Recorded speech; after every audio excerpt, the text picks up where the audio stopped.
છો મંડુ ભાઈ? મહેમાન આવ્યા લાગે છે. પટેલ બાર વરસાદ ચાલુ છે તો પટેલ ને ભજી ખવડાવી દેવી આપણે આજે. શું કેવું તમારું? ભૂખ તો લાગે જ ને, 4:30 થઈ ગયા હવે. આપણે હિતેશભાઈ ના મિત્ર એ મહાદેવ ભજી સર્વ કરી શ્રીજી રત્નમાં. હા, ઓલા જીગાભાઈ ખાકરિયા વાળા. હા, ઈ પોતે. હા, તો હાલો ભજી વખાણે છે આપણે દાબી આવી. એક નંબર કડક મહાદેવ જેવું નામ ને એવી ભજી છે. કડક ભજી છે. હે તો હાલો હાલો. તમને ખવડાવીને બતાવી. હાલો ક્યાં ધંધો હાલો ભલા પડ્યા હાલો ચાલો.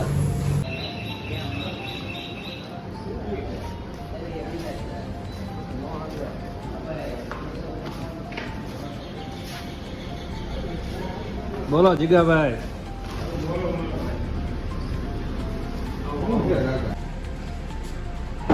મરચા કોથમરી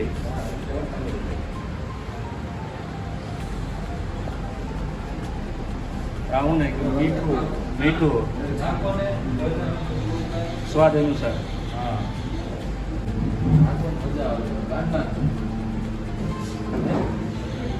હું નાખ્યું? આ નાખ્યું આપણે આદુની પેસ્ટ મિક્સરમાં કાઢેલી. હા, આ કયો લોટ છે આપણે? હા, આપણે બેસન ઓલો ચણાનો લોટ છે અને ગાય સાબ બેસન. તો મિત્રો, સાચી કુંભણિયા ભજી જ્યારે જ કહેવાશે કે જ્યારે મરચાનું કટિંગ તમે બ્લેડથી કર્યું હશે અને એકદમ પતલા સ્લાઇસ કર્યા હશે તો જ એને સાચી કુંભણિયા ભજી કહેવાશે. તીખી કરવી હોય તો. લોટ કેટલો લેવાનો, મરચા કેટલા લેવાના, એનું કઈ માપ? હા, માપ હોય ને. આપણે માનો કે 2-3 મુઠ્ઠી ઓલા મરચાં નાખ્યા હોય તો પાછું 1.5 મુઠ્ઠી આપણે કોથમરી નાખી દેવાની. પછી થોડોક લોટ નાખી દેવાનો આપણને. અને રીલ્સ અમારી બને છે.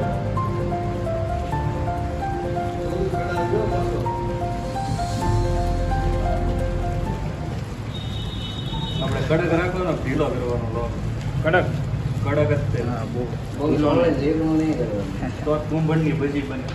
અને આપણે પાણી થોડું એવું નાખીને લોટ કડક રાખવાનો છે તો જ તે સરખી ભજી પડશે, છૂટી છૂટી. મિત્રો,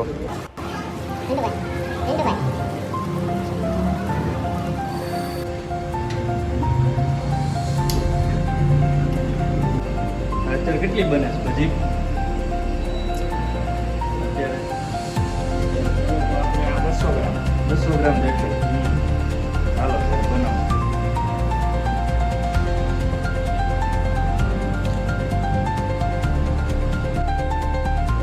ના સારું છે.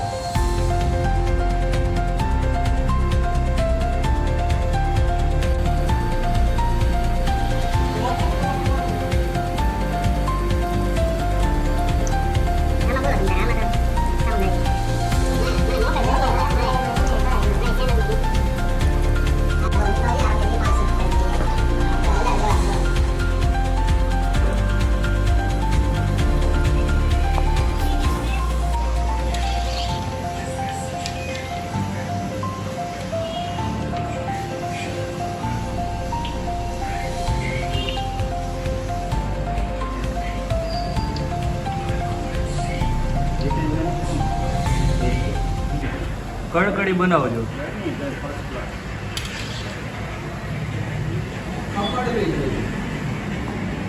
ભજી ખાવાની ક્યારે મજા આવે? ભજી ખખડે તો મજા આવે ખાવાની. તો મિત્રો, જીગાભાઈ જે ભજી બનાવી છે એ હમણાં ખખડશે. જીગાભાઈ જ્યારે બહાર કાઢશે ત્યારે તમને બતાવશે. સરસ મજાની ખખડતી ભજી આપણી હવે તૈયાર છે. આપણી મસ્ત મજાની કુંભણિયા ભજી બનીને તૈયાર છે. ડુંગળી, લીંબુ, ભજી અને હારે ચટણી. તો હવે આપણે ટ્રાય કરીએ કે કેવી ભજી બની છે. તો આપણે પટેલના પણ રિવ્યુ લઈશું. મિત્રો, કેમ લાગી તમને પટેલ ભજી? ભજી ટોપ છે. ઓરિજિનલ કુંભણ જેવી. કુંભણ જેવી જ હોય ને. કુંભણ ના રહે તો કાકડિયાના બાજુના ગામના એટલે એવી જ હોય ને ભાઈ. એ વાત હાચી. મોન્ટુભાઈ, તમને કેમ લાગી? ભાઈ હું સાચી વાત કહું ને ભાઈ, હા, આપણને કુંભણ કરતા અહીંયા ખાવાની મજા આવે.